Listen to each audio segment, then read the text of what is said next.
Ladies and gentlemen, sports fans alike, welcome to another edition of Bill Swirsky's Sports Talk Chicago, one of the couple, two, three best podcasts around. So sit back, grab yourself a cold one and a Polish sausage, park your keister in the French room, and listen to Bill Swirsky's Sports Talk Chicago. In Chicago, you know that all sports rock. The Bears, Hawks, Bulls, Cubs, and Sox. Pick your favorite, you can choose. As long as the Packers lose. For everything you need to know, it's Bill Swirsky's Sports Talk Chicago. Bill Swirsky's Sports Talk Chicago. Hey everybody, welcome to another edition of Bill Swirsky Sports Talk Chicago. This is your hosts, Alex and Sean. On this episode, we are going to be talking about the high-flying Blackhawks on a super win streak. And we'll be talking about the ridiculousness and just Travis-mockery of the Chicago Bulls. But first, I'd like to thank sponsor the Rockford Ice Hogs. If you're not familiar with the Rockford Ice Hogs, they're the AHL minor league affiliate of the Chicago Blackhawks. What does that mean for you? You could see the stars of tomorrow today at family-friendly, affordable prices. Season is still in full swing, and I fully encourage you to head on over to icehogs.com, pick up a hat, shirt, jersey, tickets, and more. Tell them Swirsky Sports sent you. Alex. This has been It's been an interesting week in Chicago sports, I would say, with the two winter sports. It has, yes. I hate to say it because I love talking about the Bears, but there's really not much to talk about. I got nothing. To be honest, I got nothing. The only thing I wanted to talk about just quickly, and it's sort of petty. But if you went back and watched, there was so many things that the Patriots did to the Rams in the Super Bowl that they got from watching the Bears game against the Rams. And a big flaw with Sean McVay was that he did not learn from that game. But the kicker for me, and that's fine. I mean, you fully expect any team playing the Rams to go, hey, let me watch the game where they got just that high-powered offense shut down. The part that annoyed me was after the game, they asked Belichick about it, and he gave credit to watching game film of the Detroit Lions against the Rams. Really? You went with a bust of a team, historical bust of the team. I mean, you want to talk bad teams, you're like, oh, the Cleveland Browns. No, is the Detroit Lions were the Cleveland Browns before the Cleveland Browns were the Cleveland Browns. During the Cleveland Browns, they were the Cleveland Browns. And after the Cleveland Browns, they're still the Cleveland Browns. So the Detroit Lions are a sad franchise. They were last place in the division. And that's who you credit, not the team with the best defense in football that just manhandled that Rams offense. Come on, Bill. Don't be playing us. That was ridiculous. I didn't even know that. Honestly, it's petty and childish, but that's all I got, really. Yeah, I have nothing on the Bears. There is one quick topic I want to talk about before we get into Blackhawks and Bulls. You want me to just get that out of the way now? Yes, because I honestly did not, because Manny Machado and Bryce Harper and Dallas Keuchel still have not signed anywhere, so I got nothing. So anything you got, let's run it through. Yeah, I'm so sick of this offseason. Not just for the reason that players aren't signing anywhere. I'm just talking specifically with the Chicago Cubs. It has been an absolute PR nightmare, and this latest chapter of this PR nightmare offseason, it just, I don't know how to describe it, but it really, really, really feels awful that you have to see this.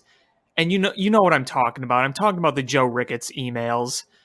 Those were just some awful, awful, awful emails. And unfortunately, the Cubs kind of have to wear that on them, even though, I mean, I'm speaking the facts here. Joe Ricketts is not involved with the team. his money bought the team.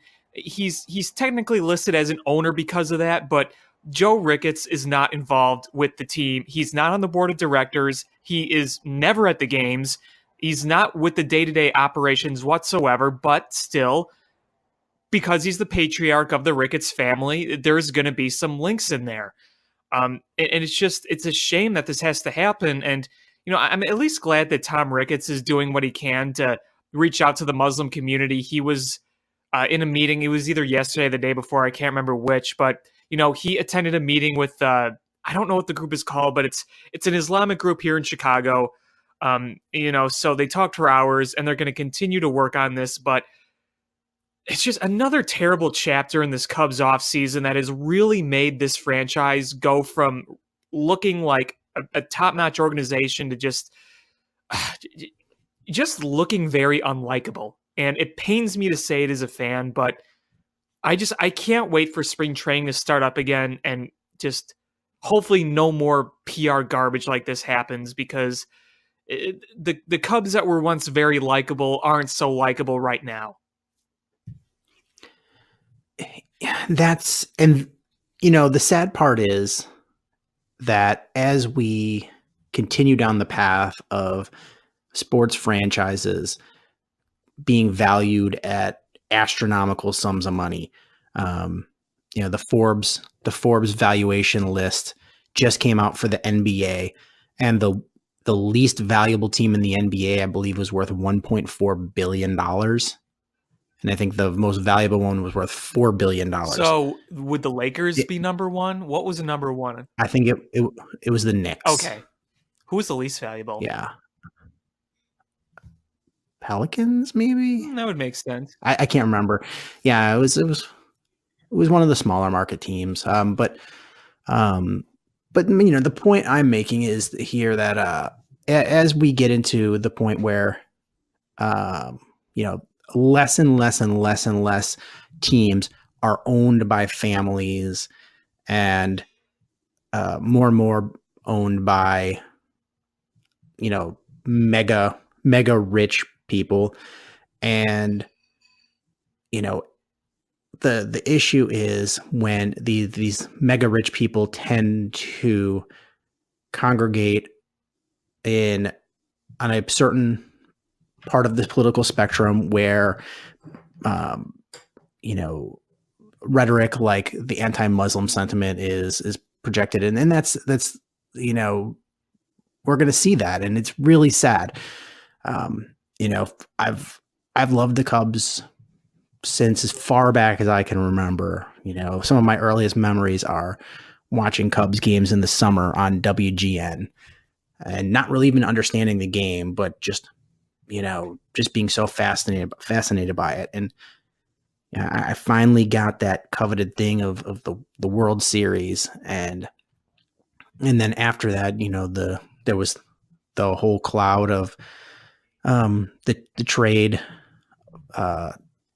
during that season to that they won the World Series, and then the Addison Russell situation, and now this, it's just, you keep getting black eyes after black eyes, and it's really a frustrating thing, because as fans, we're torn.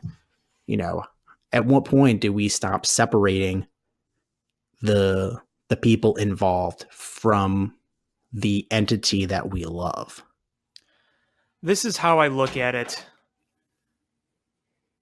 I mean, like I said, Joe Ricketts, what he said was awful, and he should be blasted for it. And I really kind of hope that we never do see him at Wrigley Field ever again. And frankly, I don't really think we will. But I mean, the best way I'd say it is, first of all, just if you think the Ricketts are the only owners in sports that have certain political ideologies, I don't know what to tell you, because let me tell you, this is what probably most owners in sports, I mean, not to the extreme like that, but if you're looking at leaning towards a certain political spectrum, and look, Democrat, Republican, that's not what I'm talking about here. Oh, well, it is what I'm talking about here. It's not what I'm talking about like, oh, I'm going to judge you because you're this. I'm going to judge you because you're that. It's the extreme comments like this. But I mean, look, the Ricketts are involved in politics, and I know there's some controversy over who they're supporting. And the way I see it is, if they're supporting a candidate that is through their own money and not with like the Chicago Cubs or what earnings the Chicago Cubs make, I mean, that's their right. But when you start saying things like Joe Ricketts did, that's when things become a problem. And look, I'm fairly certain that if you talked to many other owners in sports, a lot of people would have disagreements over their opinions as well. Well, I mean, look at the owner, the guy who owned, was it the Nets, that made racist comments. Bob McNair, who owned the Texans, made some really racist comments. Honestly, I didn't even know about those. Well, the guy from the Nets, like, he was like, oh man, what were his comments? I think it was about like slave owners. When did that happen? He was making it to his African American girlfriend, who recorded it all. They forced him out of ownership. I thought that was Donald Sterling. Was it when? Oh yeah, no, that was the Clippers, right? Yeah, the Clippers. Right. Yeah, I was gonna say, I remember that. Yeah, sorry, I couldn't remember what team he owned. It was Clippers, right? Yeah. Donald Sterling was the scummiest of scumbags that you would ever meet for many reasons, including racist comments. Yeah, and if you know anything about him, he was just an awful piece of crap. And then McNair, who owned the Texans, has made a lot of veiled racist comments. Jerry Jones has made some comments. There's anywhere you go is these. There's these people are making. Odds are, if you made that money yourself, you didn't always make it cleanly. It's hard to become a multi-billionaire clean, and sometimes that thought process, the sad thought processes, go along with that.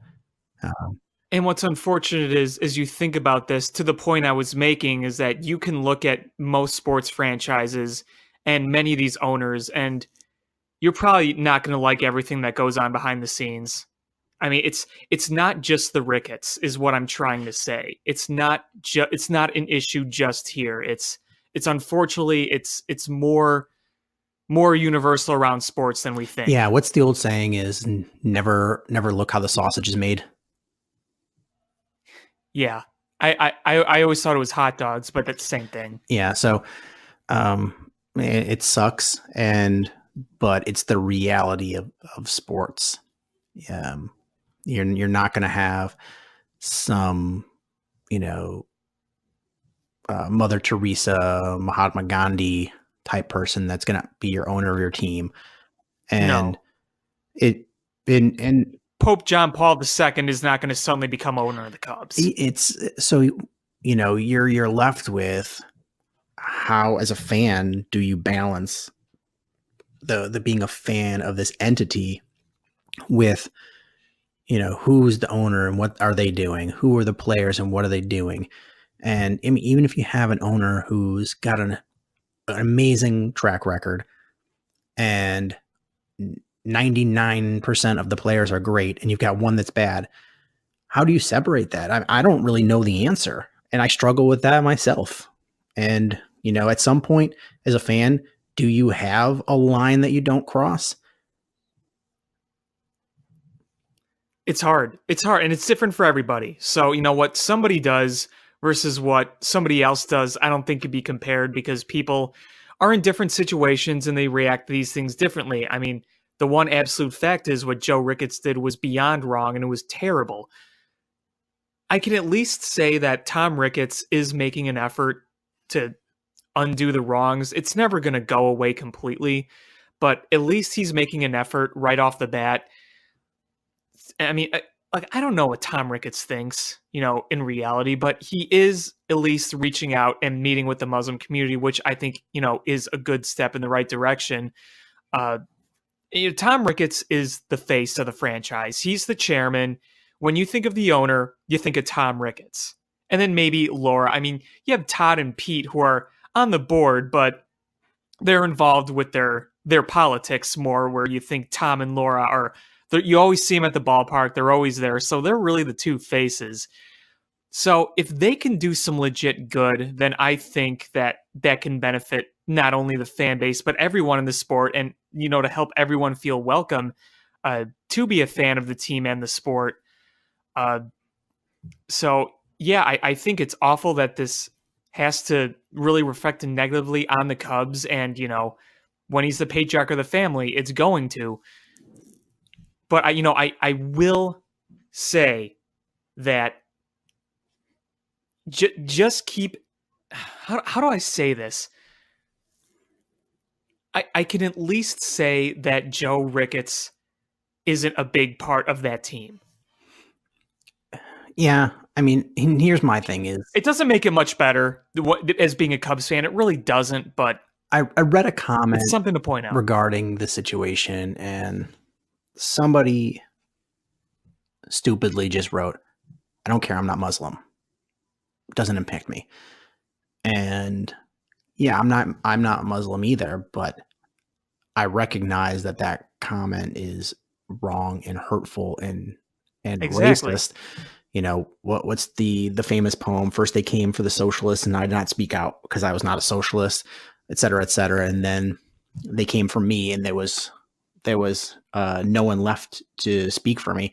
And that's the thing is, as a human being, you just say, hey, that's not a right thing to say, regardless. And didn't one of the kids say that too? Didn't Peter Todd respond to one of those emails saying, you should really look into this because that's not true? I don't know. But it's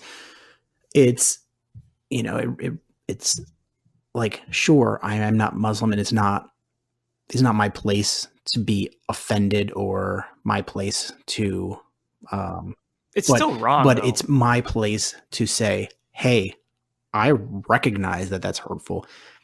And as a white guy, I need to be more vocal in saying, hey, that's not right. That's not okay.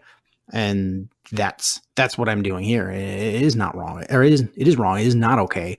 And for any race or religion, just, it always goes back to what did we learn in like kindergarten? The golden rule. Just remember it. Just treat others how you want to be treated. So, it sucks. And, the Cubs, regardless of the patriarch's role as far as the franchise goes, the Cubs organization itself has to deal with this. And they do. And I'm sad that Theo didn't say. He may have. I have not heard it. I have not heard any comment from Theo. And as the president of baseball operations, like, he should be saying something about this, regardless of if it's against, the patriarch of the family that owns it. You need to say something. This is a black eye on the organization. I have a feeling that he's going to be asked about it, and he's going to talk about it during spring training. I agree he needs to say something. The one little benefit I may give him here is maybe he was instructed not to say anything for the time being. I don't know. I really don't know, but maybe that's the case. But I do think he needs to say something when asked about it in the public eye, and I think he will. He will respond, because I can tell you, the type of guy he is, he's not going to like this kind of thing at all. But, that's just maybe a guess of mine, that he was just instructed not to say anything for the time being. Again, it's a complete guess. I don't know. But hopefully he does say something, because I do agree. He does need to eventually. Yeah, and I wish this would have come out before Cubs convention, because Cubs convention would have taken a different tone. It was already a pretty dark tone to begin with. Yeah, but I think it would have gotten a lot more exposure, because it surprisingly has not gotten the amount of exposure that I thought it would. I know. I was kind of thinking that too. It really just I got don't know swept if up in the news cycle and washed away fairly quickly. I don't know if it's because Joe Ricketts is retired and he's not involved with the team. I don't know if it's because other people in the media knew about this stuff before, or I don't know if people just were like, yeah, well, I'm not surprised a guy like that said something like that. I don't know. Mhm. And that last thing would have been really sad if people thought that way, but I don't know. Oh, It sucks as a fan, and it sucks to hear. Period. You don't want to hear people talking about other people that way, absolutely. no matter who you are. You Absolutely. don't want to hear it for any religion, any race. It's not right. Correct. It's not right Absolutely. at all.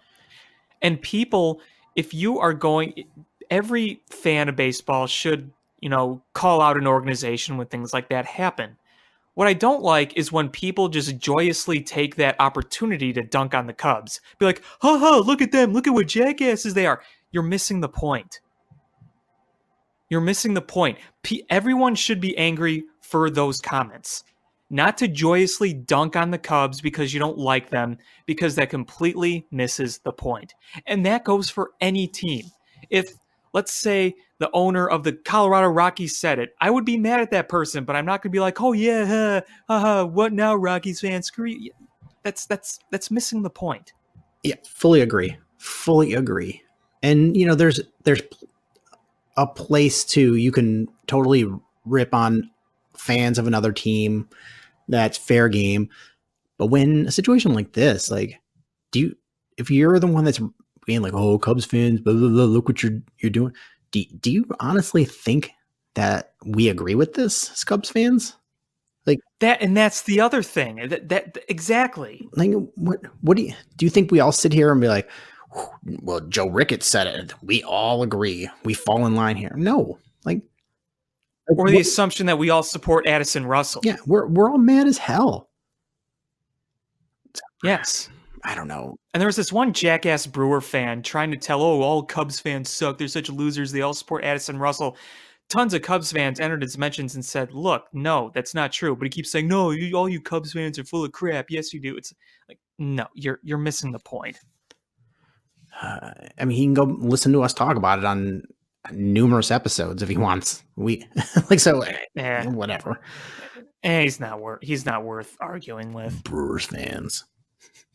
Whoever that person is hiding behind a fake account. Honestly, I think it's a massive troll job, but whatever. Yeah, I mean, Cato Kalin's a giant Brewers fan, but we all don't go, all Brewers fans support O.J. Simpson, the murderer. Like, no, come on, we're rational. No, it's silly. We're rational. I know a lot of Brewers fans, and a lot of Brewers fans are good, chill people. My one professor from college, he's a Brewers fan. He's the chillest Brewers fan you'd ever meet. He just likes going to games and having beer and nacho helmets. Yeah, that's great. That's most people. Most people, you know what? Yeah. I really don't like the Cardinals. But you know what? If there was a chill Cardinal fan and there was a Cardinal fan that was like, hey, I'm coming into town and I got an extra ticket for the Cubs Cardinals game. Do you want to sit with me and share nachos? Yeah. Like, of course. I knew a lot of Cardinals fans in college because, I went to Concordia, Chicago, and a lot of people who go there are studying in the Lutheran Seminary, and the Lutheran Seminary is in St. Louis. So a lot of people who went there were from St. Louis, and most of them are really cool. Yeah. Even a Packer fan. Like, honestly, like, I get along with Packers fans kind of well, actually. Yeah, I much more so than like Lions fans, but yeah, most Packers fans, even when they give you a good ribbing, it's like, your team is not as good as our team. Okay, that's pretty true. All right, fist bump. You know what I've noticed? Good. The most tolerable Packer fans are the ones who are actually from Green Bay. And most of them don't even talk that much track. They're like, yeah, I'm a Packer fan. Go Packers, whatever. The Packers fans that tend to bother me are the ones who were born and raised here in Chicago but decided to follow the Packers instead of the Bears. Those are the Packers fans that annoy me. Or worse than that is people that have never even been to Wisconsin. Like, I know people that they must have grown up with parents who were, because there was a time when the Packers were just absolutely dominant during the Lombard era. And when you're that good, you get pockets of fans all over the It place, happens, kind of yes. like the Steelers. There's tons of Steelers fans around the country that have never The been Patriots. I'm sure right now we're in the era where I'm sure there's a lot of people that just became Patriots fans because they're good, but have never been to Boston. Couldn't even tell you what city that the Patriots like physically play their football in. And I think it's those fans that have never actually been to Wisconsin or to Green Bay that are just the ones that drive me crazy. Yeah, well, I know what you mean. But other than that, baseball is just pretty much dead right now. We're a few days away from pitchers catchers reporting. What about a week? Yeah, that sounds about right. It's about a week. We still have a bunch of top free agents that haven't signed, and I don't think we're anywhere close to it, frankly, from what I'm hearing. It sounds like Harper Machado are like, you go first. No, you go first. No, you go first. And I'm still just waiting for the White Sox to finally get him because I still think that's where he's going. But all of a sudden, we have these Harper rumors that he may be going to the Giants. The Giants are going to make him an offer. Well, what's funny is the Giants have been hot and heavy for an outfielder since free agency started. And my hope would have been that somehow we could have moved Hayward to the Giants and then used that money to sign Harper. That's kind of what I think they were trying, but it just never materialized. Yeah, and then the Giants were like, well, why would we do that when we could just jump right into the Harper arena ourselves? So you got the Giants in there, and I don't think that's a real situation. I think they're a leverage team. I don't think the Padres are real. I still think I don't think. I know we keep hearing rumors every so often that the Cubs have had a meeting with them and checked in, and I fully believe that happened, but the only way the Cubs are doing this is if somehow he could sign a 1-year deal and then go back next year into free agency or something like a short-term deal with a lot of money in 1 year. And I just really don't see any way the Cubs are getting him unless he drops his price dramatically or is going to do something very short. Well, some people are saying now that he may end up going for a shorter deal, but a lot of money per year. I don't know, but that's what some people are saying. I mean, that's the way to get around when you want a long-term deal where you get a lot of money per year is if you can't get that long-term deal, because a lot of teams just aren't willing to do the long-term deal. I've seen a lot of debate over, there's people like, oh, they all suck. No, they don't all suck. That first A-Rod deal was a pretty good one. There's been, if you evaluate the number of 10-year deals, I'd say like 50-50. And the ones that have sucked were Pujols has sucked, but he signed it when he was like 30-something years old already. Same thing with Miguel Cabrera and V-Mart. Yeah, if you look at that second A-Rod contract, that sucked, but he was old already. The first A-Rod one was great, and that was worth a ton of money. Mm-hmm. So, whatever. But the Machado one, I think he's just waiting for the Yankees to change their mind, and I don't think they're changing their mind. Yeah, I don't think so either.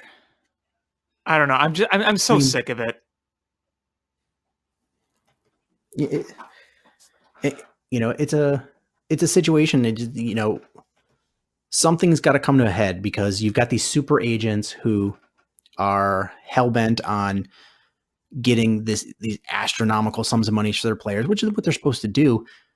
But then they can't accept the reality sometimes that the market is just not there, and you can't create the market. And there was a time where these agents could create a market.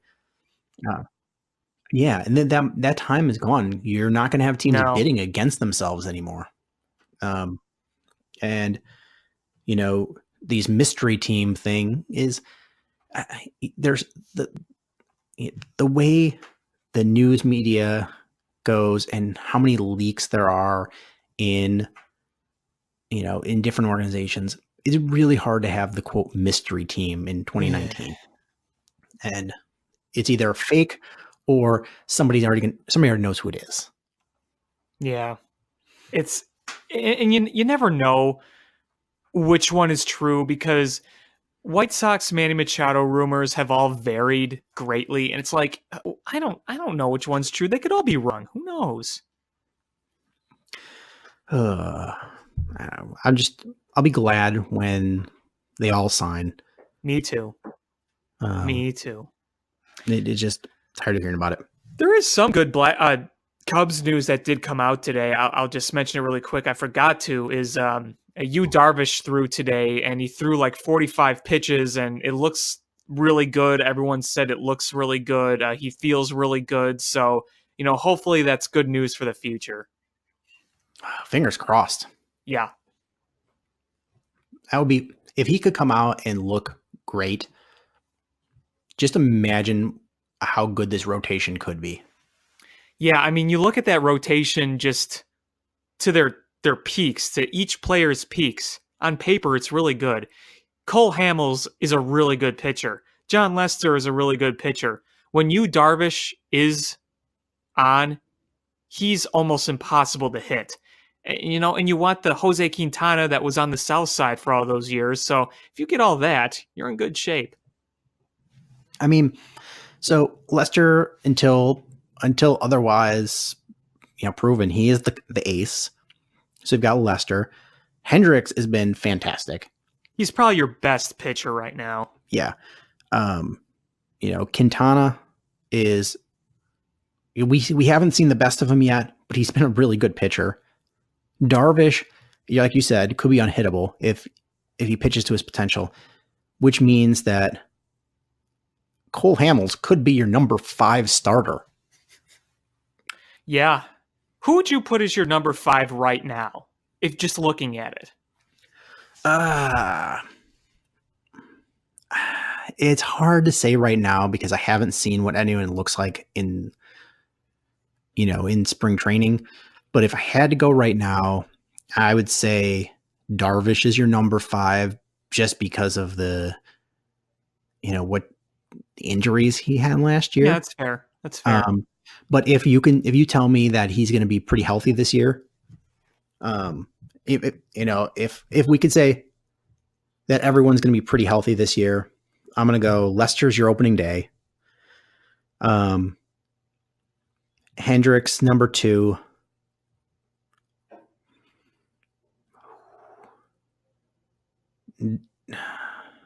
Darvish. Oh no, man. All right, I'm gonna make myself this a little easier for myself, and I'm gonna rotate here. So I'm gonna go Lester, then Hendricks, then Quintana, then Darvish, then Hamels. Interesting.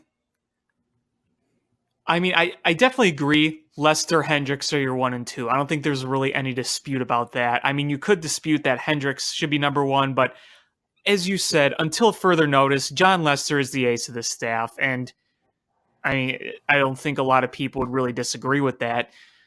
I don't know. My 3 starter, I'd almost look at Cole Hamels as my 3 starter. I mean, his proven durability, I think, speaks for itself.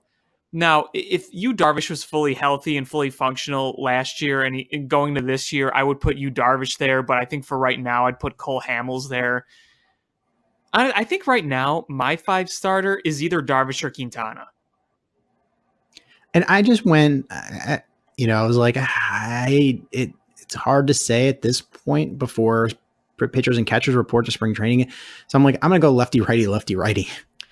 Okay, I know we're looking way ahead here, like completely unbelievably way ahead here, but let's say this rotation is healthy, it's going into the postseason, and you are going straight to the division series. What do? You have 5 guys, 4 slots. What do you do? Oh. Wow. I think Lester, Hendricks, Hamels are absolute has to be in there. So my thing is, there's so many variables in there because, like, if you were facing a team that, statistically doesn't hit either righties or lefties well, probably lefties, if you can't hit righties well, you're probably not making the playoffs. But if you have a team that, like the Dodgers from a couple of years ago, where they just couldn't hit lefties for anything, then yeah, you're probably going to go all with your lefties and Hendricks. But if it's a mystery opponent and we're projecting from now, I'm going to leave off Darvish. You know what I would kind of do? I don't know how ethical this is, but I would say you keep all your starters on the roster, which I think they'll do either way, and you just play it by matchup. You have your first two guys, Lester and Hendricks, go, and then Cole Hamels 3, and then whatever your matchup is in the next game, whether it's game 4 or game 1 of the next series, you go off that.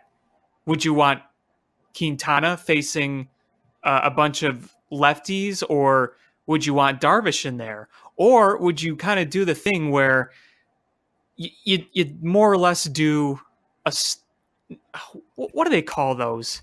The starters that only go a little bit, kind of like what Craig Counsell did last year. Yeah, I don't know what they call There's a that. name for it. They talked about it the other day. I don't know. I'm totally blanking on it, but you almost do something like that where Darvish tends to kind of, things can go south for him 5th innings plus, and you just say, all right, you give the ball to Darvish, you have him go a few innings, and then you take him out, and then maybe you put in someone else in. We're looking way ahead here. It's just a curious question. Yeah, but I'm not even going to go with softening my answer. I'm just going to say if I have to pick 4, I'm leaving off Darvish just because he's been questionable in the playoffs, and that's gonna be my definitive answer on February 10th, 2019. What we're gonna do spring training come October starts. is we are leaving Darvish off of the playoff roster if I can only carry 4 starters. And I don't want to talk about the potential rule changes yet. I don't want to talk about that. If any traction comes from anything, we'll bring it up then. Otherwise, we're just bitching to bitch without any thought behind it. I already talked about it on the Cubby's Crib podcast anyway, so. Yeah, so check out Cubby's Crib, and you can hear Alex probably, I'm going to guess, bitch about which one, the number you have to face at least 3 batters. I hate that rule so much. Not going to go into it. Nope, I'm not doing it. Cubby's Crib. Check out Cubby's Crib. Also, our last episode, we had a great interview with an author who wrote about Ernie Banks, and he interviewed so many people who knew Ernie and told us a bunch of great stories. So if you're a big Cubs fan, a big Ernie Banks fan, listen to it. You know what? I probably should have told you this before you joined. If you find out that either a Chicago sports book has just come out or is about to come out, reach out to the publisher, tell them you do a podcast. They'll send you the book for free and more than likely coordinate to have the author come on your show. So that Bulls book or the Michael Jordan book that was done a couple years ago, that was like the complete history of Michael Jordan, like all of the dirtiness, and everything, the complete biography. Yes. I had that guy on, the author of that on. I had a History of Wrigley Field author on. They will hook you up. Yeah, they're really good about doing that. And this guy's name was Doug Wilson. His book is called Ernie Banks. It's Let's Play 2, The Life and Times of Ernie Banks, and it comes out this week in stores. and Amazon. Yeah. So, we should, look to do that here. Get some, I haven't done it in a long Yeah, time. for sure. The book I was talking about, the Jordan book, is called Jordan, the Life by Roland Lazenby. The book is fantastic, absolutely fantastic. And he was a great guest. And then I'd have to look at who the Cubs guy was. He was really good with historically about Wrigley Field. But and some of the Cubs history and things. It was just cool to talk to somebody like about that kind of stuff. So, so we will try to have some authors on too. Sweet. All right. So, do you want to talk about Bulls or Blackhawks? Let's just get Bulls out of the way. All right. So, we had the trade deadline come and go, and we got one significant trade. I thought we would move some more players, but we didn't. We ended up sending Jabari Parker, Bobby Portis, a protected second round pick to the Wizards for, second round picks. I know for a fact that Gar Forman was on record as saying that we love those picking in those high picks in the second round. We find diamonds in the rough, et cetera, and then immediately went and got rid of all of their second round picks, not just current ones, but future ones. That's some Bulls front officeness for you. But they traded him for Otto Porter. And I know a lot of people were upset about this. And I'm upset about it too, but from a different perspective. On paper, I think this is actually a very good trade for the Bulls. Sure. Player-wise, sure, yeah. Yeah, Jabari was somebody you were trying to get rid of anyway. So, adios. Bobby Portis, you had given him a contract offer that were in the terms that you wanted. He rejected it. So, going into, he's going to be a restricted free agent. You were either going to overpay him from what you wanted to pay or what you felt he was worth as a sixth man, because you're not going to pay him starter money. And you're either going to overpay him or lose him for nothing. And it's a protected second round pick. And you get Otto Porter, who was a former number 3 overall pick in the first round from a couple of years ago. And he's a great perimeter defender. We saw that already in the couple games he's played. He's a phenomenal 3-point shooter. I think he meshes really well with who this Bulls team is. The only downside of Otto Porter is the astronomical salary he makes per year. But honestly, that doesn't particularly matter. It just means that he's the free agent you went and got this offseason for all intents and purposes. And they so said you that. Just kind of look at it as, yeah. You know what that means? That means they know that they don't have a shot at anybody. They basically say, yeah, we don't want to try, and because we know they won't come here. That's what it told me. But my anger doesn't come with this trade. It's not on Bobby Portis. I'm not even mad at Jabari Parker. Yeah, I know a lot of people have anger towards him. I'm not mad at him. He just didn't mesh with this team, and it was not the homecoming any of us expected. And let him go to somewhere else. Hopefully, I wish him well. There's another Chicagoan. I wish him well. Bobby Portis, I wish him well too. We just neither one of these guys were going to be on this team next year. Otto Porter, I'm not mad at him because he went and got the most money he could. Great for him. So none of that is why it matters. In fact, the trade wise, I think it was a great trade for this team. What I'm mad about is that John Paxson and Gar Forman are still the front office of this organization, and they're the ones that are overseeing the direction that this team is going. And I'm angry because they can't figure out, are they tanking or are they trying to improve this team? And the direction that they're going, it's convoluted. So you pick up Otto Porter, who is going to help your team, which is going to hurt your chances of getting Zion Williamson, who is Zion is the guy in this draft.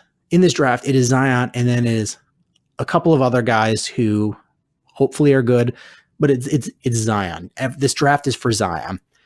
So you're making the odds worse for getting Zion. Plus, you're locking up more salary, so you don't have the max contract slots that you thought you would. So you're not going to be able to add for free agency. So we're just mired in being bad, but not bad enough to get that number one pick. That's what we're mired in. It's like a rebuild light. Does it have corn syrup? It does. It has no fruit flavoring, all artificial flavors and corn syrup. You know, I love the points that you made because, again, to me, it says, oh, yeah, we're not going to go after a free agent or anything like that next year. We're conceding that already, so we got him. And Otto Porter, he's not a bad basketball player. And like you said, the type of player he is could ultimately, you know, fit in well with a team like this. But in the position you're in right now, the only thing I want is Zion Williamson. And if not, at least RJ. But if you don't get any of those two guys, then this whole bad season was just another bad season. Yeah, so what's that's the plan my fear. here? They don't have one. That's my point. Is this? I'm going to tell. Do you know where John Paxson ranks in the current longest tenured front office executive in the NBA? Is he number 1 or number 2? He's number 3. Okay. Do you know who's ahead of him? Would Pat Riley count? Pat Riley is number 2, and he's Greg won several Popovich rings. And Greg Popovich is number 1. And he's won several rings. So 2 of the most accomplished basketball minds that are going to be in Hall of Fame are 1 and 2. They deserve that. Number 3 is John Paxson. Do you think John Paxson is going in the Hall of Fame? No. Gar Forman said that, fans want immediate results. Immediate results. John Paxson has been in the front office of this organization, the front office guy since I believe 2003. Yep. 16 years. 16 years. Do you know how many NBA finals he's been to as in that front office position? None. Zero. And he was the only thing that made any of his teams good was 2 things. And neither one of them were his doing for really is they hired Tom Thibodeau and they won the draft lottery to get Derrick Rose with like a 1% chance to win him. Complete and utter luck. So it was complete and utter luck that he had any good teams at all. Yeah. And if you look at how many front office people get to hire and fire as many head coaches as John Paxson has hired and fired. Okay, so let's see. He's had Scott Skiles. Who was before Scott Skiles? I don't even remember. Was it Bill Cartwright? It could have been because it was after Floyd. So whoever it was, Scott Skiles, Vinny Del Negro, Tom Thibodeau, Fred Hoiberg, Jim Boylan. So other Jim Boylan. Both Jim Boylans. Oh, that's right. Yeah. So 2 here Jim we go. Boylans. Here is the head coaches that John Paxson has moved on from. Bill Cartwright in 2003. Mm-hmm. Then he moved on from interim coach Pete Myers. Then he moved on from Scott Skiles. Then Well, you don't remember two-time head coach Pete Myers? So he moved on from Bill Cartwright, then moved on from his interim head coach Pete Myers. Then he moved on from Scott Skiles. Then he moved on again from interim coach Pete Myers. Then he moved on from Jim Boylan with an AN. Then he moved on from Vinny Del Negro. My man, then he moved Vinny on from Del Tom Negro. Thibodeau. Then he moved on from Fred Hoiberg, and now he is attached himself to other Jim Boylan with an EN. Who they say is definitely coming back next year, which just infuriates me. But am I surprised? I'm not. No. So, I mean, most GMs would have been fired after the Vinny Del Negro situation when you grabbed a coach by his tie and punch him in the face. That is a fireable offense and an arrestable offense in most situations.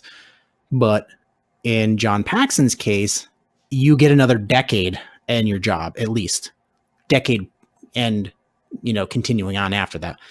Most I just don't understand their praise for the guy. I don't get it. What has he shown you?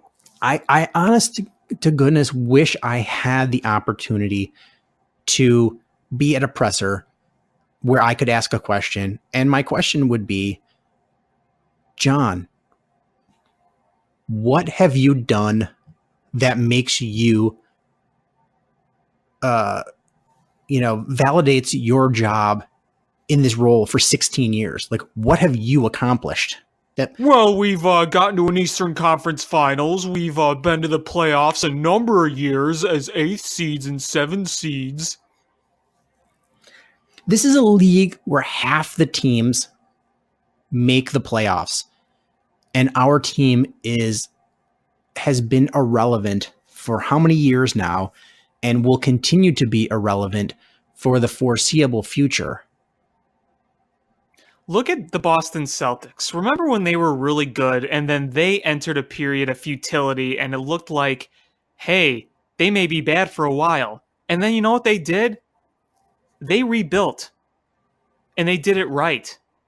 Now they're struggling a little bit right now, but they've been legitimate contenders for a few years since that rebuild. They say we're still early in the rebuild.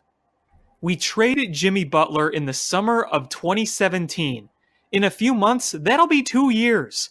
And since then, we have done nothing but hit reset, not have a plan, and honestly go backwards.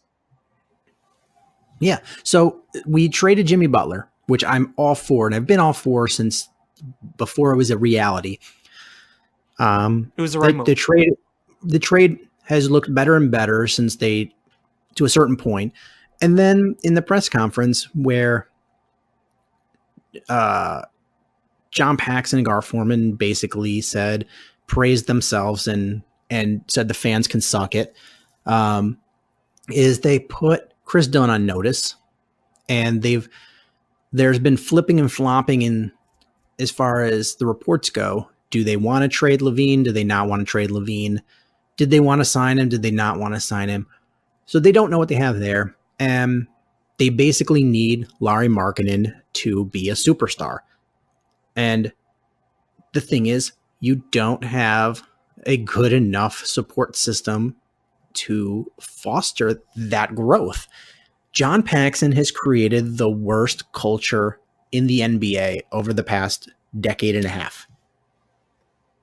That's what I want to ask him. I want to look at him and say, Mr. Paxson, what do you think of your culture, honestly? Oh, well, there's a lot of misconception. There's a lot of wrong opinions saying that our culture isn't good. We got a lot of respect and grittiness in the locker room, blah, blah, blah. You had a spy on your bench that would report on players to you, would report on your head coach to you, and Randy Brown. You had a spy. You have said that publicly that there would be, what was the term that they used? You would be held accountable for not being successful. And when you were a failure the next year, you just went, meh.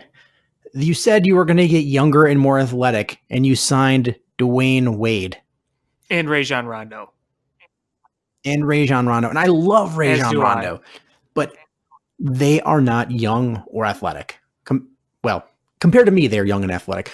But compared to NBA players, they're not young and athletic. You talk about the value and how much you like picking in those second round picks, but then you literally sold one for cash. You said the Golden State Warriors like, we want this guy and we want that pick. Let's make a trade. Sure, trade us $3 million or whatever it was, and we will trade you this pick. Okay, so you sold it. It was not a trade. When you trade a desirable object for cash, that is not a trade. That is called a purchase. You sold that. Exactly. It's just infuriating. And then, so you should have been fired after the whole Vinny Del Negro situation. Boom. After the whole Tom Thibodeau, where he was the most successful coach you've had in, years since Phil Jackson left. And it was not because of what you did as a GM. It was because of you had a bunch of try-hard guys and, two of the best defensive coaches in the NBA. And what do? You fire one of those, defensive coaches to basically piss the head coach off. And then you're at odds with him in a publicly embarrassing way. And so then you move on from him in an embarrassing way. And then you handpick the next guy who everybody in the world knew who the next guy was. It was the least secret ever. Everybody knew it was Fred Hoiberg. And you're like, we handpicked this guy that is a mediocre college head coach. And we are going to make him the Bulls head coach after our successful coach is fired in an embarrassing way. And you brought him in. Yeah. And then you bring him in and you give him, he goes, this is the style we want to go with. All right. Well, we're going to give you no players that fit that. There you go. Now be better. And then you undermine him in every way. And then you bring in veterans that are going to undermine him more. And then you're like, then you're going to get rid of those veterans and be like, we're hitting reset for the 14th time on our rebuild. And then you're like, well, we're going to wait till he shows up to practice and then fire him.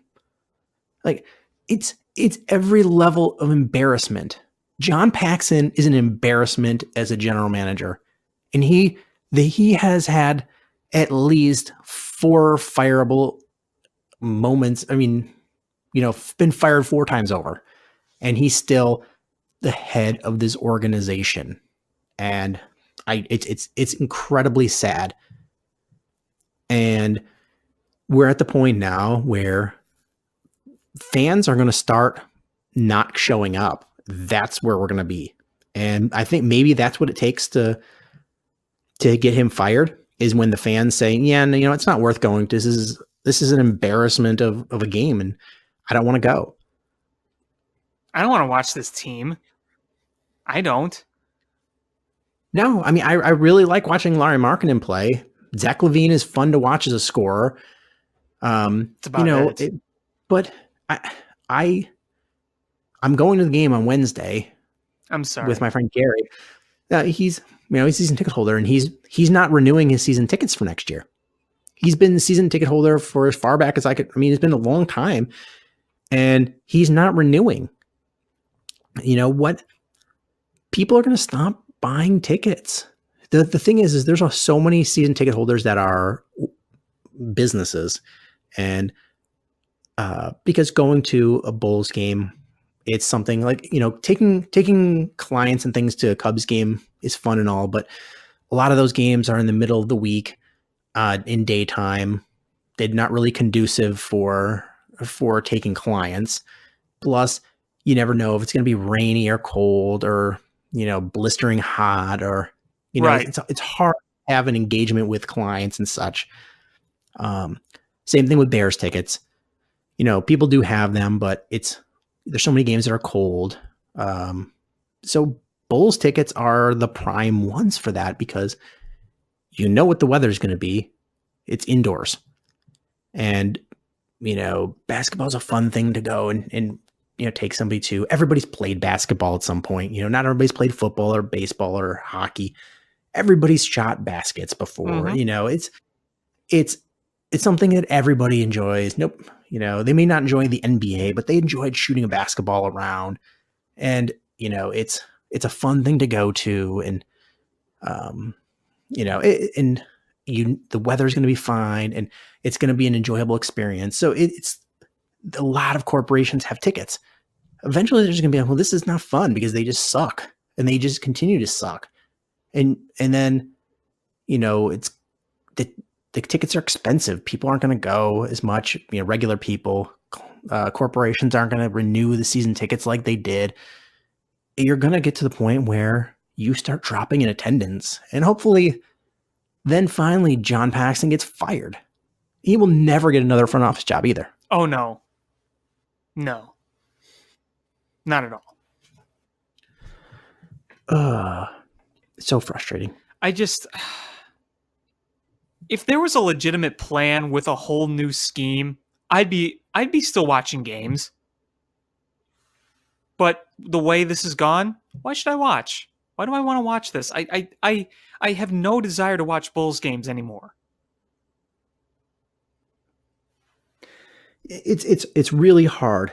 It's really hard to watch because there are good moments, but this team is poorly coached. There's a poor environment.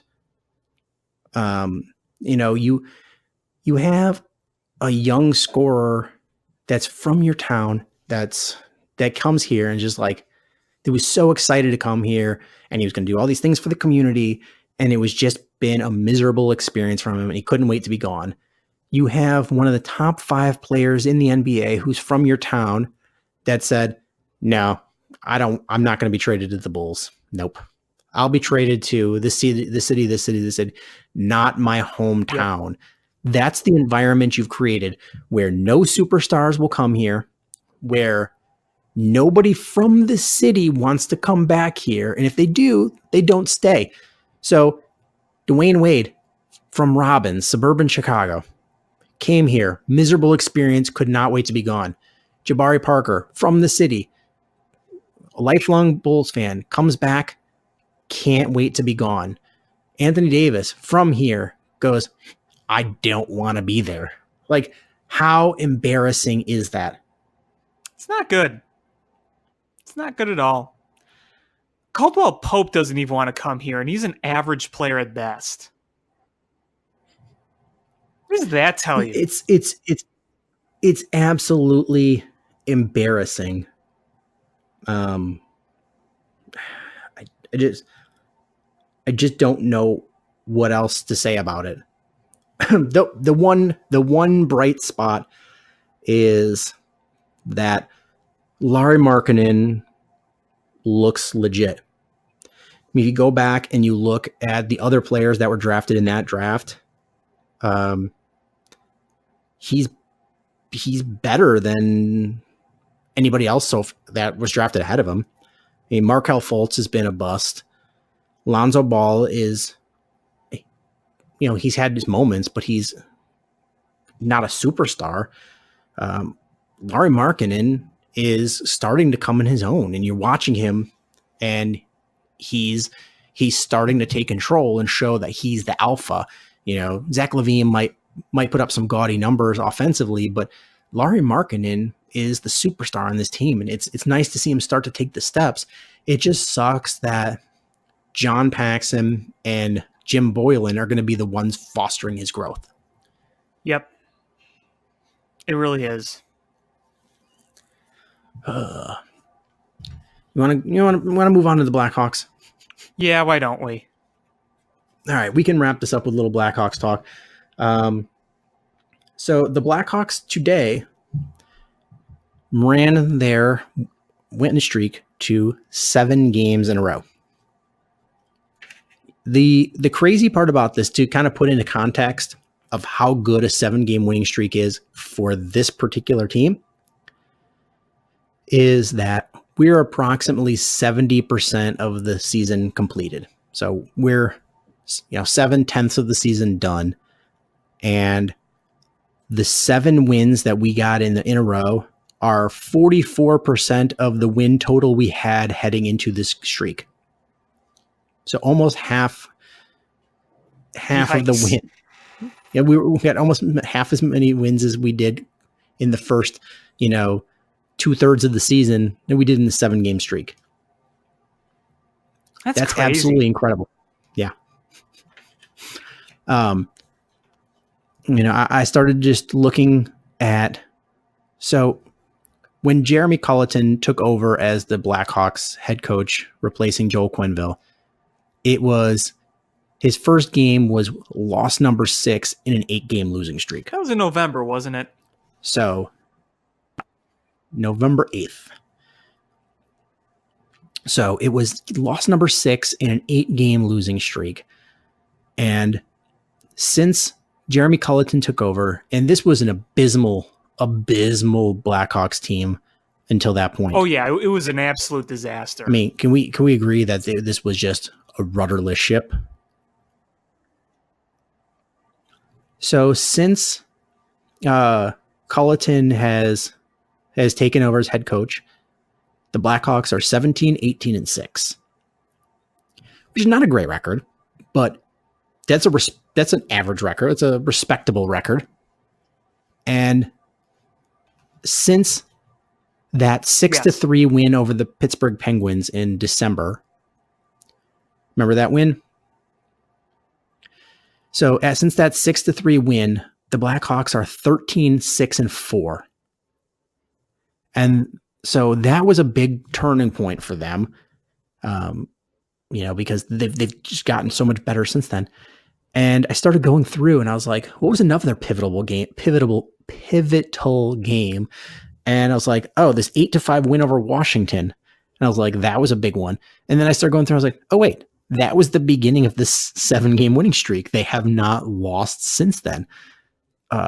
So you're seeing just marked growth in the Blackhawks in a lot of different ways.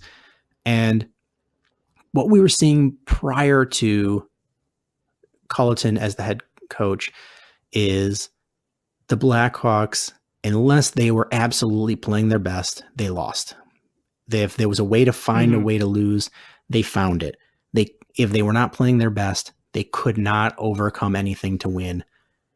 Now we're seeing, even when they're not playing that particularly well, is they're finding ways to win.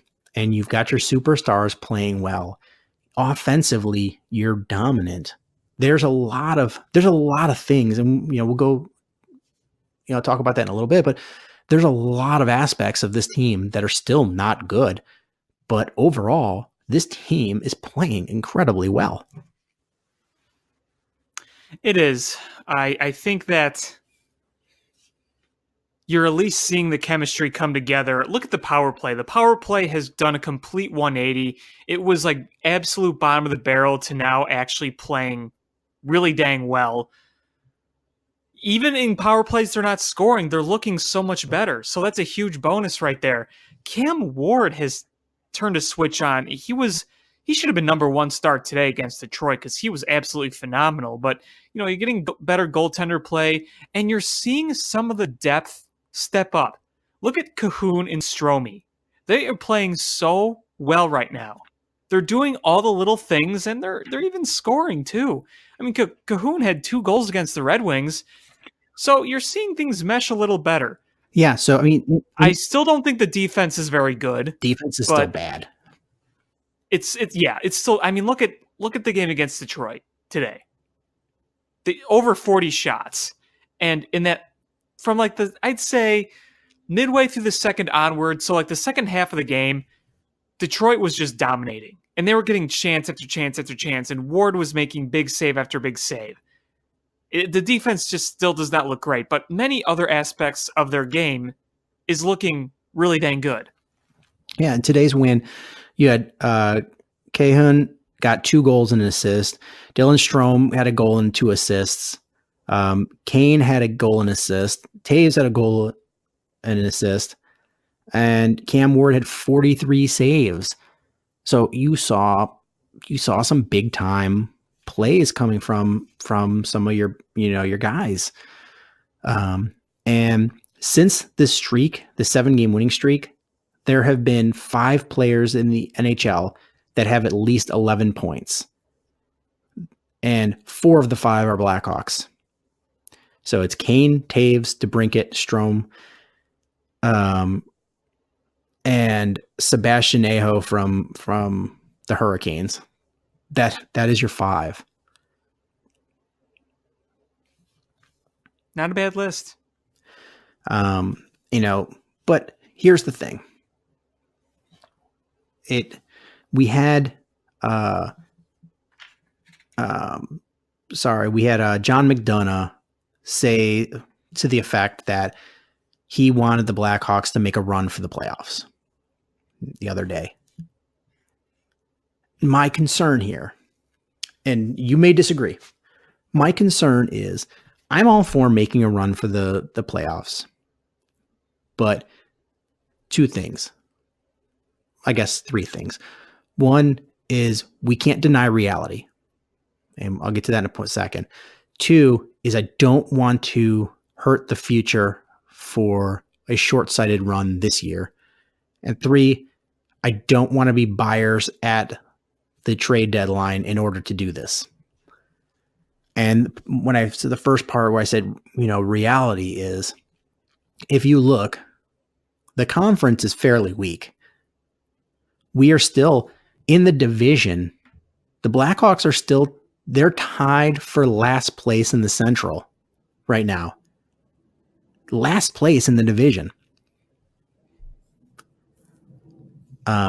You're still 4 points out of the wild card. You need to leapfrog Colorado, Vancouver, and Minnesota to get to the wild card.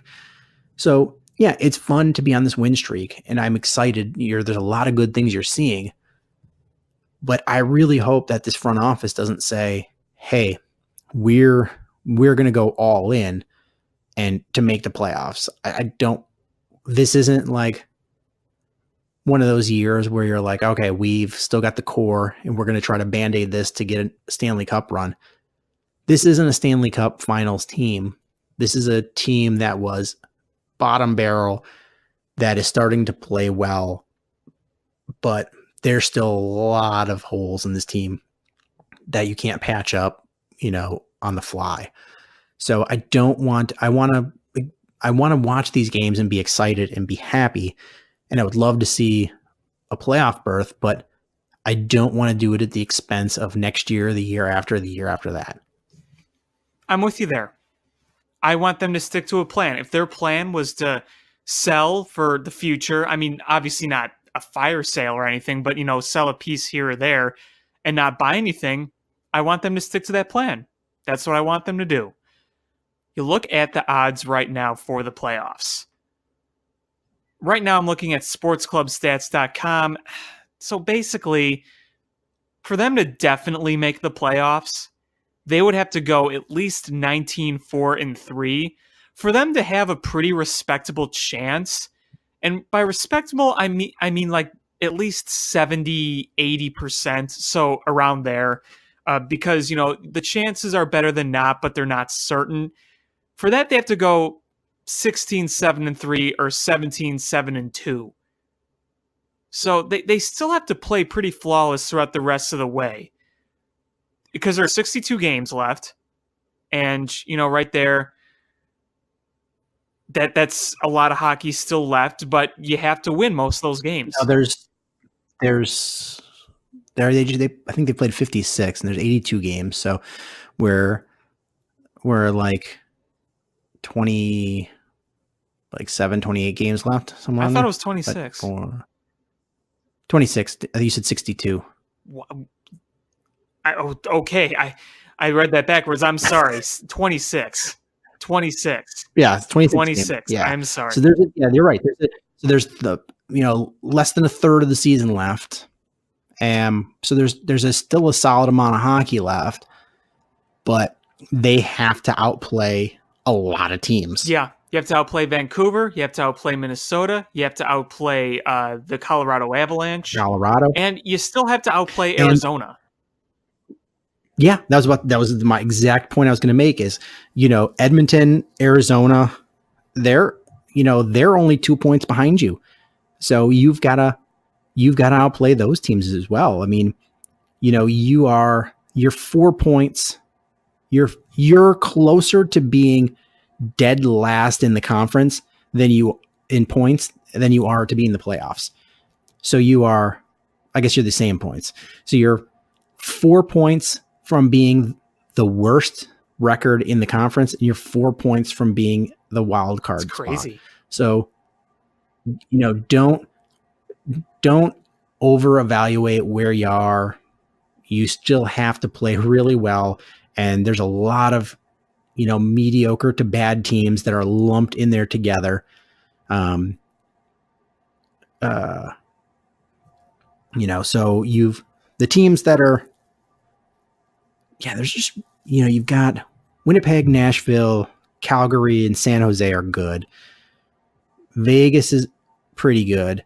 And then you've got Dallas, St. Louis, Minnesota, Vancouver, Colorado, Blackhawks, Arizona, Edmonton, the Kings, and the Ducks that are all just meh teams bunched together. Yeah, and St. Louis is doing virtually the same thing the Hawks have done. They're 7-2-1 their last 10. We're also 7-2-1 their last 10. They're pretty much just as hot as we are. So funny, 2 coaching changes right there. So just pointing that out. But yeah. Yeah, so I don't want to poo-poo what the Blackhawks have done.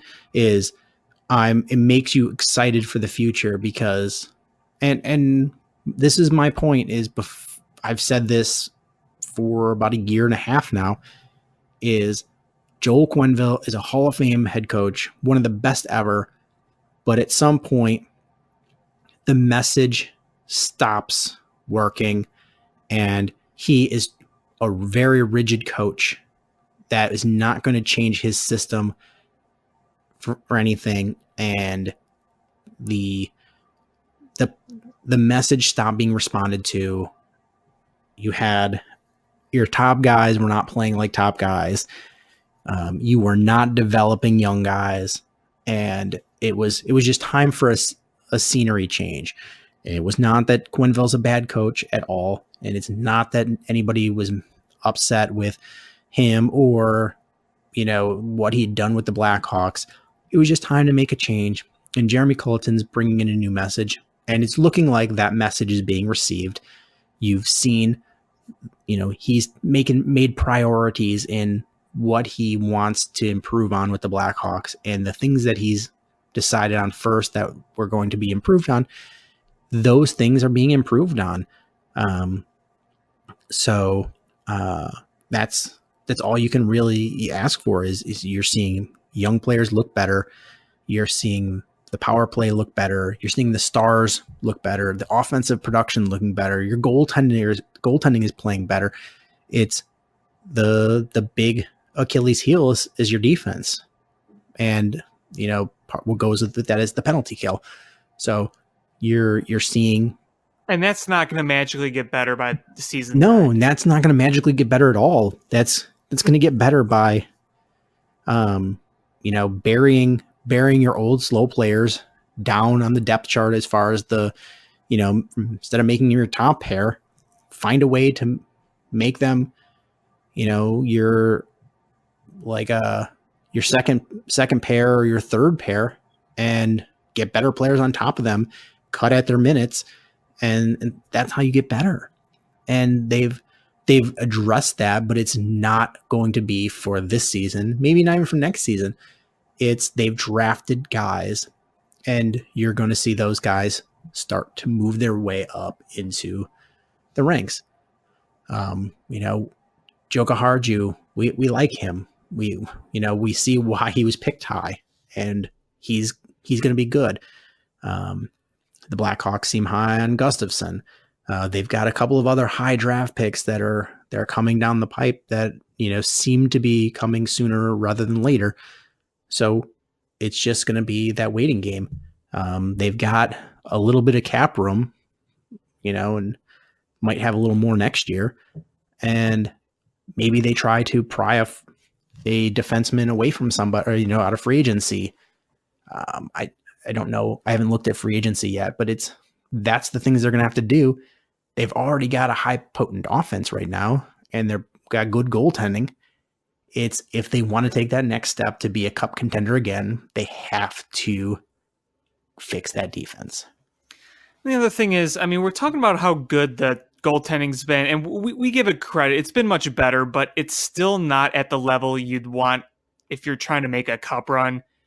If you were to have that quality goaltending, you would have a healthy Corey Crawford, and that's not what we have.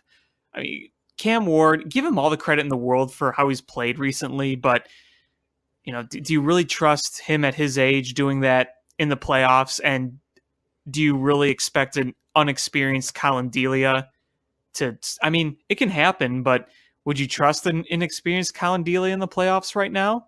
Probably not, because Colin Delia, while he's shown a lot of promise, there's a lot of things to work on too, particularly rebounds. And the weird thing about Colin Delia is he makes some amazing saves, and then he gives up just some of the softest goals.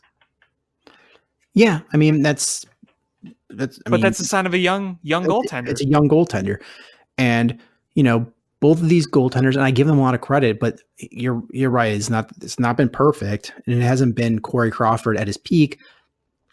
But then again, is Corey Crawford at his peak also had Brent Seabrook and Duncan Keith at their peaks as well, as well as Johnny Oduya and Nick Hjalmarsson. So he had great defense in front of him, and he was playing great goaltender. I'm not saying it was them that made him better, but it was a synergistic thing. Is you had a great defense in front of you, made your job easier, and you did your job amazingly well. And you've got a bad defense in front of you, and the goaltending has stood tall, pretty tall. And so, you like that you're not depending on Corey Crawford. You need Corey Crawford level goaltending if you're going to compete for the cup. But for where you're at right now, you've got to be pretty happy with the goaltending you had, because they could be in real rough shape. Sure. If you had a situation like, you look at Darling, look what he's doing right now, just taking a leave of absence of hockey to fix his mental state. Can you imagine if we had to deal with that as our primary goaltender?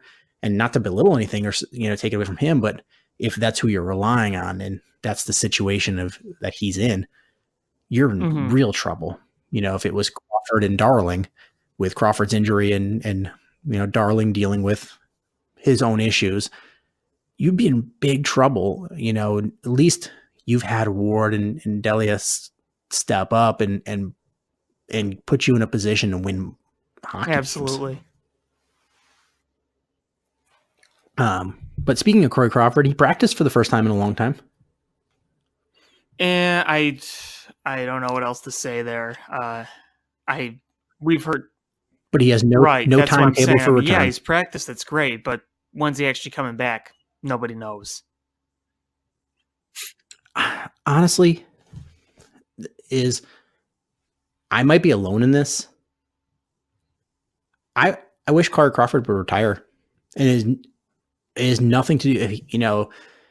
Even if I knew he could come back at a high level and play, it is not an issue about him or his injury. This is not an anger thing at all. He's still a pretty young guy. Life-wise, he's a very young guy, and he's had a lot of serious concussion injuries.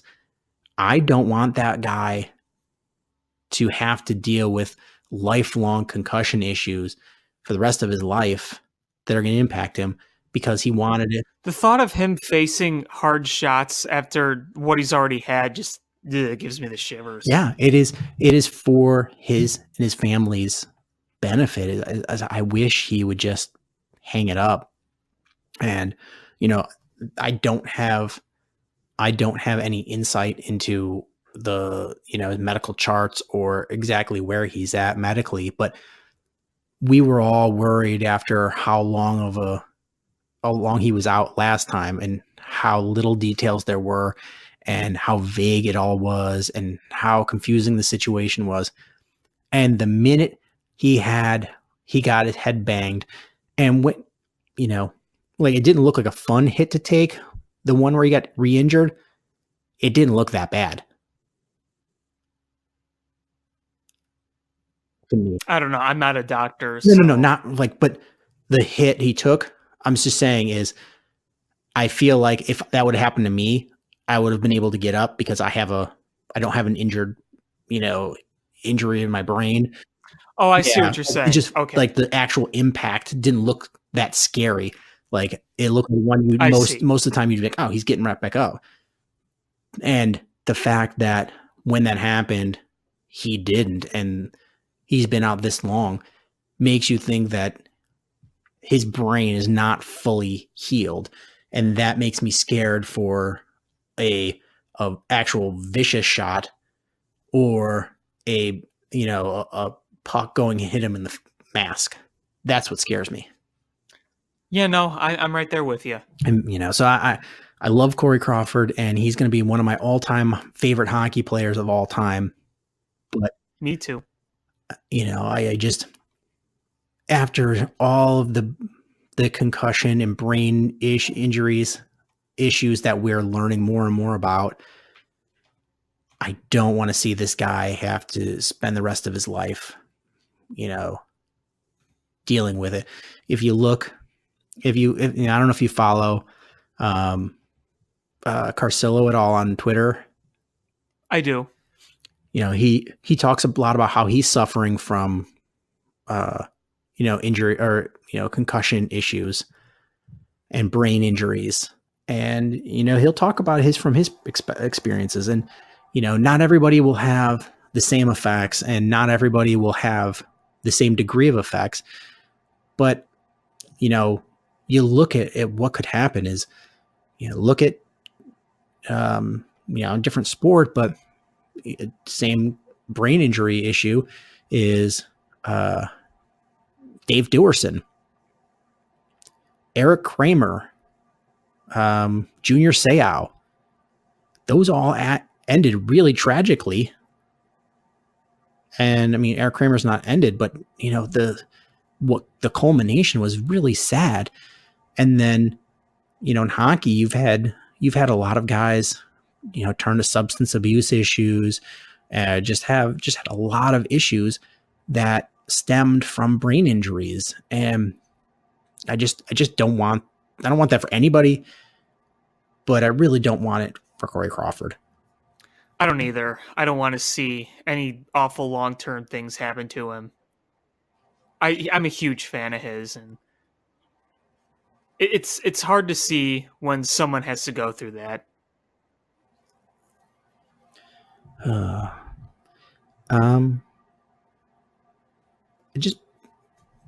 pulled up the stat quick, and just not to abruptly shift issues from brain injuries, but regarding this streak the Blackhawks are on, is during this streak they're allowing 36.5 shots per game average. And the funny thing is that's higher than they were at entering this streak. They were at 34.9 shots per game.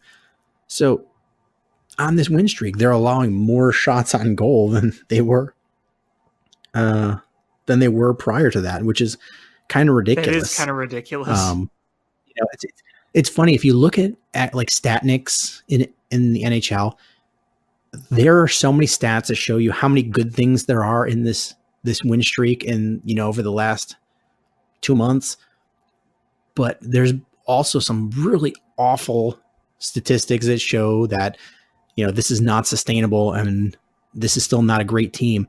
And it's funny because they're all coming to a head, but they're all amounting to the Blackhawks winning hockey games, which is, a good thing, but you like to see that when things aren't always rosy, you're still coming up on the right side of the decision.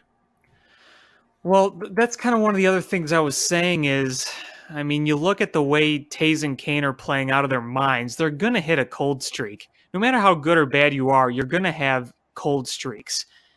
And look, I've said before that other players are stepping up too. We've seen Cahoon, we've seen Stromey, we've seen Brandon Saad play well. But when Taze and Kane go on an inevitable cold streak, is that going to be enough to keep the team afloat?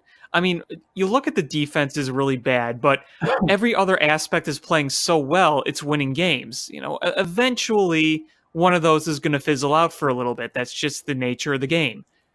So that's why I hate to poo-poo this. I'm trying not to poo-poo anything. I'm just saying when it comes to long-term and playoffs for the rest of the season, a lot of things are going to have to keep going right for that to happen, and I just don't know if that's possible. Well, I mean, the Blackhawks have something right now that they've really struggled with having consistently over the past several seasons, even when they were playoff team, is having two legitimate scoring lines at the same time. And they've got that right now. They've got two legitimate scoring lines. It's nice to see. And the third line has played pretty well.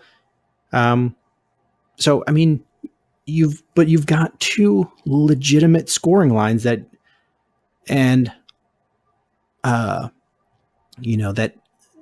this team is firing on all cylinders offensively.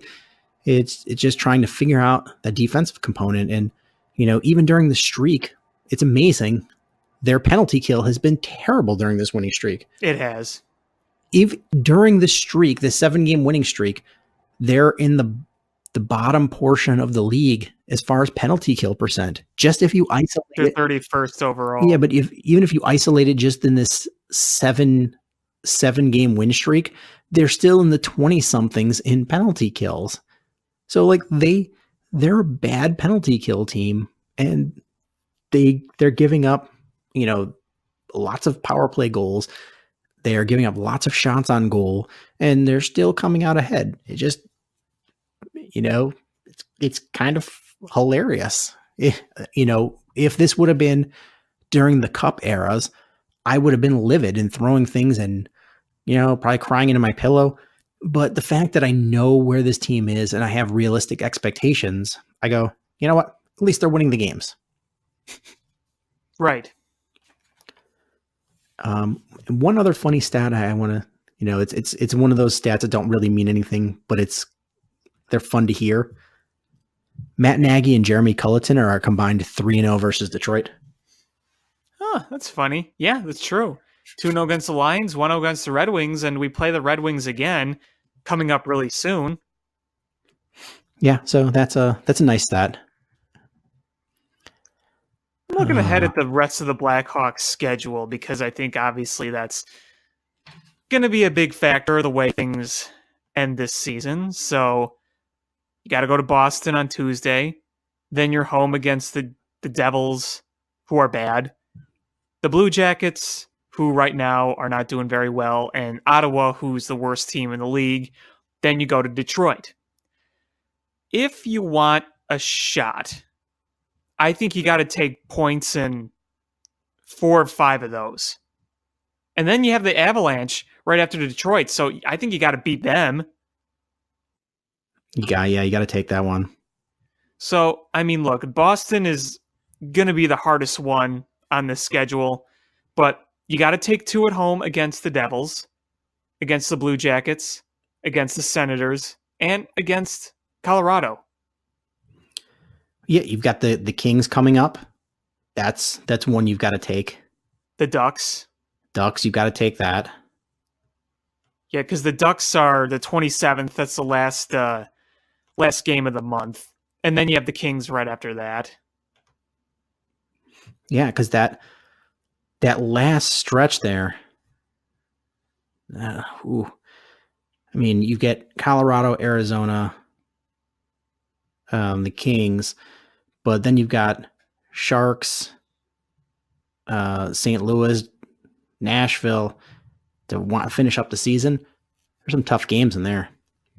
Yeah, and it's funny. This is going to be really the first time in a long time since 2012 where in March you have 2 games against the Coyotes that are must wins. Usually games against the Coyotes, you're just like, all right, they suck. Chalk them up as wins. But the way the race is tight right now, you got to beat that team. You got them at home, and then you got them at road home, aka Arizona. And you know what I mean by that. Yes. So I was actually, so you've got Winnipeg, St. Louis, Dallas, and Nashville. Those are 4 real tough games to wind up the season. Yeah. Now, the nice thing is 3 or 4 of those are at home. But, who knows where they're going to be? Maybe they're still in the very thick of the race and it's going to come down to a point or 2. Or maybe they cool off and it doesn't really mean anything. I don't know. But if you are in a playoff race, whoo boy.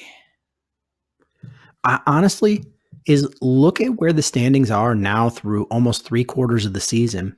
And there's those bottom, half of the conference is all bunched right up. At this point, I don't see anybody really just bottoming out or anybody running away with it. So really, those last 2 to 3 weeks, those are going to be what separates them, I think. I don't feel like the Blackhawks are going to be running away or out of it. So, those Vancouver, Philadelphia, Colorado, back-to-back games, Arizona, San Jose, the Kings, Winnipeg, St. Louis, Dallas, and Nashville. I mean, I think that's what's going to be what separates you from the playoffs and not the playoffs. And you've got some very winnable games in there, but there's no cupcakes in there because everybody's around the same level in your whole conference. I mean, if you look at the standings, there's only a handful of cupcakes in this league, and you beat one of them today. The rest of them, it's a bunch of teams that are all on the similar step. So it's gonna be a fight, and if you want to make this playoffs, if you want to follow through, you better be stepping up your game. Because even in this win streak, they've had a couple games where they haven't looked fantastic and they've just pulled out a victory. You need to find ways to win these if you want to make the playoffs. And I would love to see them make the playoffs, but if they do, it's going to be I don't want to play Winnipeg in the first round. No, I don't either. And I'm still looking at this season as we're not making the playoffs, but who knows what's going to happen down the road. Yeah. Was there anything else you wanted to talk about? No, not really. Yeah, that's all I really had. So I guess this is going to wrap up this episode of Bill Swirsky Sports Talk Chicago. I want to thank everybody so much for listening. Please check us out on social media at ShyFanPat1, at Swirsky Sports, Facebook.com/Swirsky Sports, SwirskySports.com. Please hit subscribe however you listen to podcasts, whether it's iTunes, Stitcher, YouTube, or the TuneIn app. And your homework this week is to share this podcast with at least one friend that that listens to Chicago sports or watches Chicago sports, because that's how we grow the podcast. Thank you guys so much for listening, and until next time, bear down. Cubs win! What a lucky break! The good Lord wants the Cubs to win! We thank Ditka and God for all they have provided. Cubs win! Cubs win!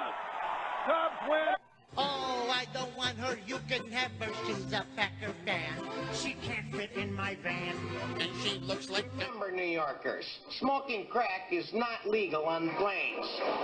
Bears 31 to -7. The Bears. Oh, when the Bears go bearing down.